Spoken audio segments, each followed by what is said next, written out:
Welcome to our Hive Studios. At a time when Selfridges is holding live streaming shopping events and social media is becoming a favorite marketplace for fashion, is your business making the most of this popular interactive experience? Let's learn more about it with Thomas Mahon, the co-founder of London Film, a digital-first event tech and production company. Hello, Tom, and welcome. Hello, thanks for having me. You've launched London Film in 2019. What are the main differences you notice in terms of what brands are looking for the fashion industry? Yeah, it's a good question. So we kind of launched just before the pandemic hit, which meant we saw a fairly seismic shift in terms of what brands were looking for. And I think that trend has continued on today. I think it's twofold. So the first is reach and the second is production value. I think fashion brands are looking for those two in particular. So through the course of COVID, obviously everything moved online. I think fashion brands predominantly, and this is a broad brush statement, but grew their audiences across their social media channels because that was the main way to connect during that period. And the kind of seismic shift we've seen post-pandemic is brands continuing to adopt those channels. So it's all about reach. It's about meeting their audiences where it matters. In taking two case studies, we've worked recently with Stone Island, we've worked recently with All Saints. While they're continuing to have physical events in a set location, it's kind of opened up the borders. So they might choose a smaller, quirky space. For example, we did Stone Island within a store, the Stone Island store in central London, and All Saints was a much smaller space this year. But they continued to adopt and utilize their online audience. And I think that's been a big shift. In terms of live streaming, I know it's very popular in China, but when that tried to come to Europe or to the US, it's proving a bit more difficult to implement because people just shop in a different way. Do you think it's just a matter of time? I do. I strongly believe that. I think it's kind of like the black cab scenario where people would say, you know, everyone would only ever flag down a cab on the street, but now you can order one via the app. I think it's just a matter of adoption over time, and the shift is starting to happen, and we're seeing brands starting to experiment with it. From your experience of working with fashion brands, what are the main advantages of using live streaming services? So there's a couple of different answers in there. I think the main one is reach. I think that's super important. Brands want to reach their audiences across the different social media channels. They want to connect with them real time. So I think that's super important. I think the ability to just personify a message or a launch quite quickly is a really strong way, a strong example of live streaming. And I think it's more becoming the norm in terms of accessibility. So as a brand, I want people to be able to access what I'm doing, you know, real time from at home, perhaps at work if you've got a break.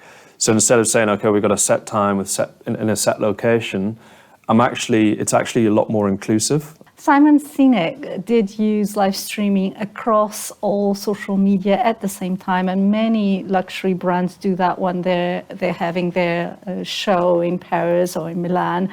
They do live streaming across all social media at the same time. Is this something that you have clients asking for or not just yet? Yeah, it's a big request. It kind of goes back to my point of meeting your audience where it matters. So you could probably segment your audience in terms of what social channels they use. I know my mum uses Facebook a lot. I know some of the younger members of the team in our office use TikTok a lot.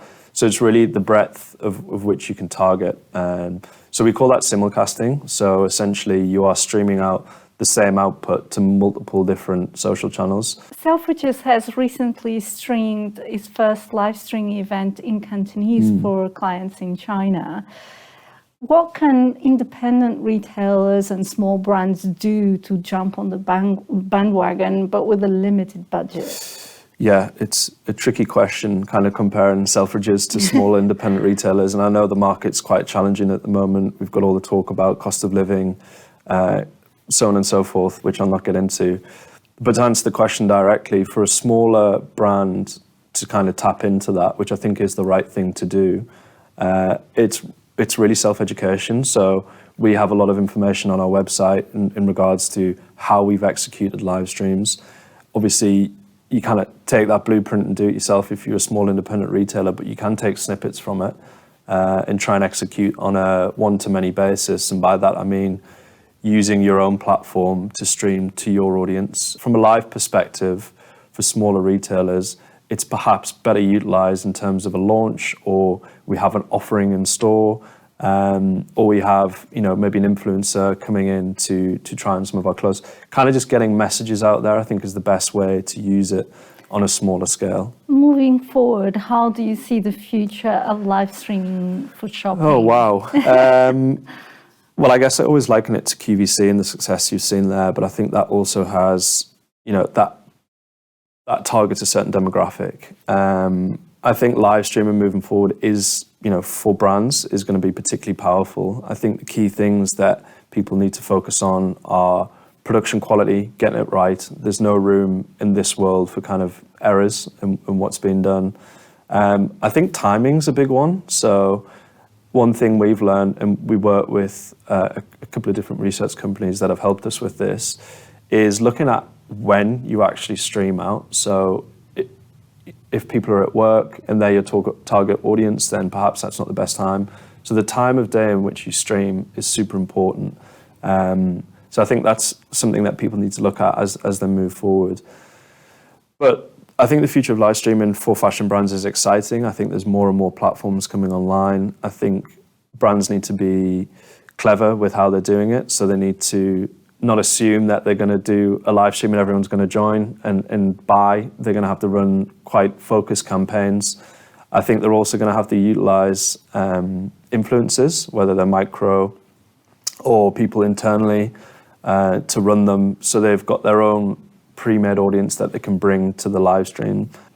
Thank you so much, Tom, for being with us here at Hive Studios. No worries. Thanks for having me today. And thank you for watching.